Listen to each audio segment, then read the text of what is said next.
Hey guys, welcome back to the channel. I'm Mike and this is Wog. Guys, it's been a little bit since I did a surplus overview or review or whatever you want to call it. And earlier today I made a short showing you guys where I'm at with building my snow camo and what I've decided on. And again, you'll see in that short, I've decided to use the pattern from my Orc Industries improved rain suit, guys. So, guys, this is not your Gore-Tex suit from your ECWCS system. This is the predecessor to it, the Orc Industries Improved Wet Weather Suit. So prior to the Improved Wet Weather Suit, we had your classic rubberized wetsuit that don't breathe, make you sweat. You know what I mean, guys? And they tore easy. So guys, Orc Industries here, they are a big government manufacturer for the U.S. They make everything from ponchos to your level 5 of your PCU system. But this was one of their big contracts in the beginning. And guys, as you can see, I got mine, my M81 Woodland. And they started in the Tiger Stripe pattern. So we're going way back, right? These have been around since the 80s. Most of them were issued in the early 2000s though. So this one would probably be from the 2000s because of its colorization, right? But I'm not saying that's when it came from. I guess I could check the tag and tell you exactly, but we'll leave the mysteriousness to it, right? Because it's hard to tell you when, because some guys only got a Gore-Tex suit, some people got this and a Gore-Tex suit. Which is better? Well, you know, that's open for debate. But so, guys, this is made out of a nylon polyester shell. It's compatible with your field coat liner.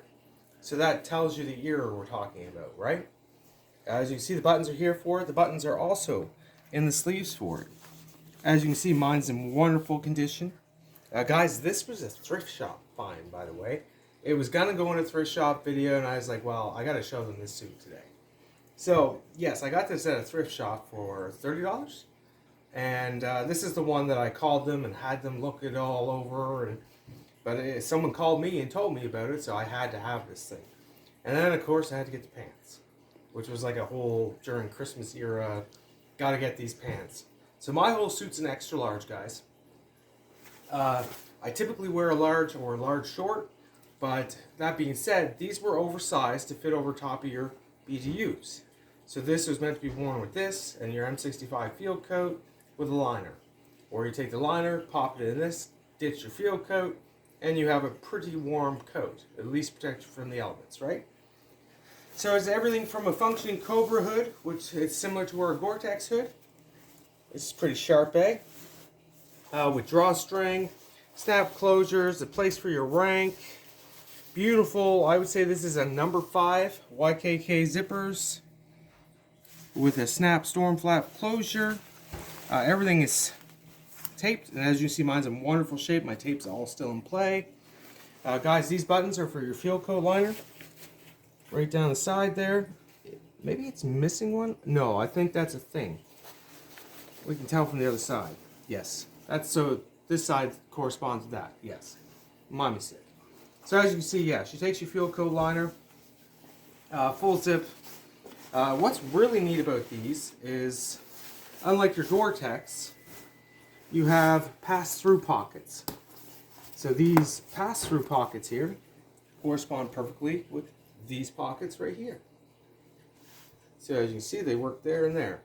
And they also, the trousers have that in the back pockets, so you can get to your regular BDU back pockets.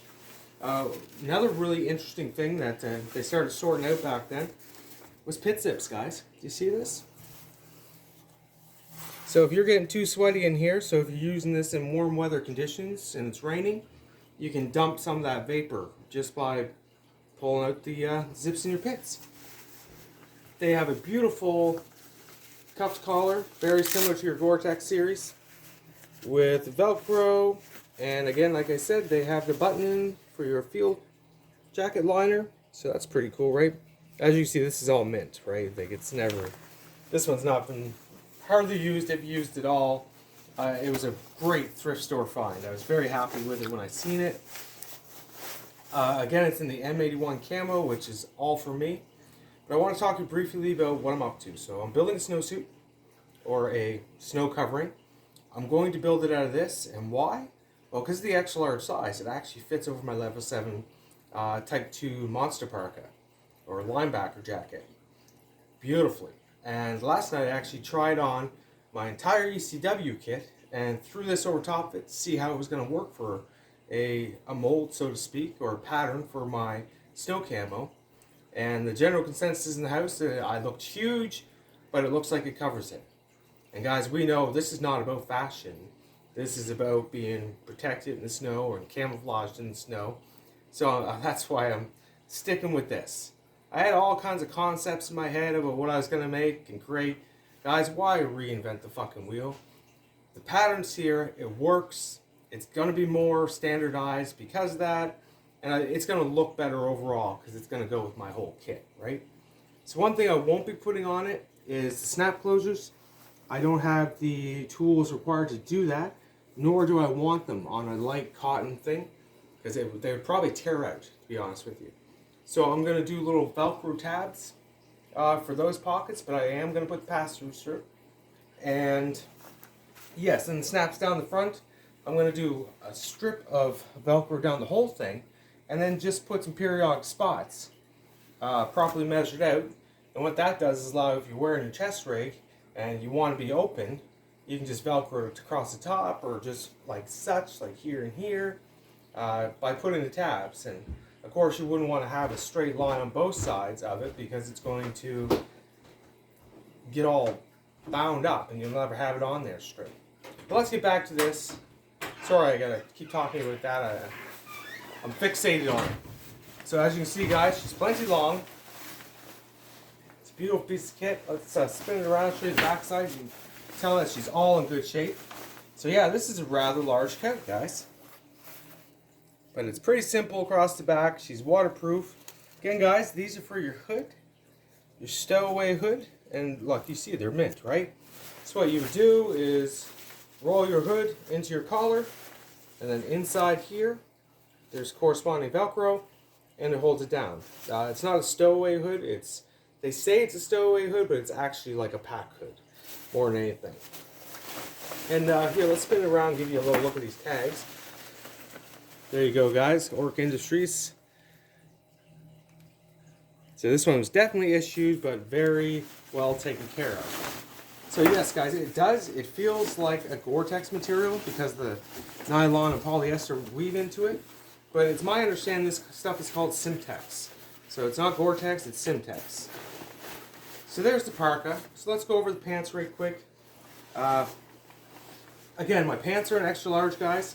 I'm actually going to set the parka aside because you can't see the pants through the parka. Funny how that works. So again, guys, these have... Hi, Flower. I see the cat came to visit us. This is a rain suit, honey. You can't be on it. Yes, we love you.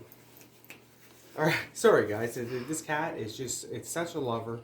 It is obsessed with Sarah and I. You would think we only have one cat, because that's all you ever see. We actually have 3 cats and a dog. But all we ever see is the cat. And you can't claw Dad's surplus. Sorry, honey. Let's go. Alright, thank you for visiting, Flower. Alright, guys, back to the thing at hand here. So, what's neat about this versus your Gore-Tex suit is your zippers are actually on the insides of your legs. So, they have an 18-inch zipper with a storm flap here. Yep. See that? So, they have a bevel in them. So, you can leave them wide open to keep the air moving. Again, guys, there's a YKK zippers, and you get your Velcro flap here. So I think that's pretty cool. But I thought it was neat that the zippers are on the inside of the legs instead of on the outside, like most setups. Then I thought about it. If you are in the rain, you're typically covering that area of your body, are you not?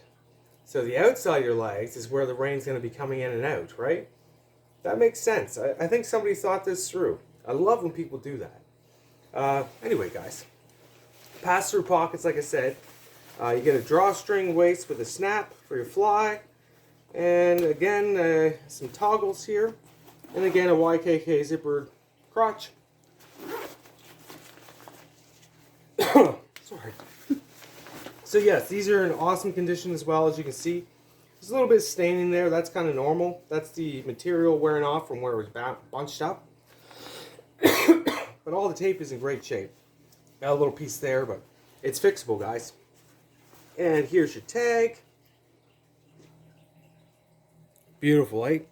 So this, guys, is a matching set in extra large. You can go ahead and price one of those out if you'd like. You'd probably be surprised. I was, but again, I thrifted the jacket, which is the expensive part, and these I ordered online to complete the kit.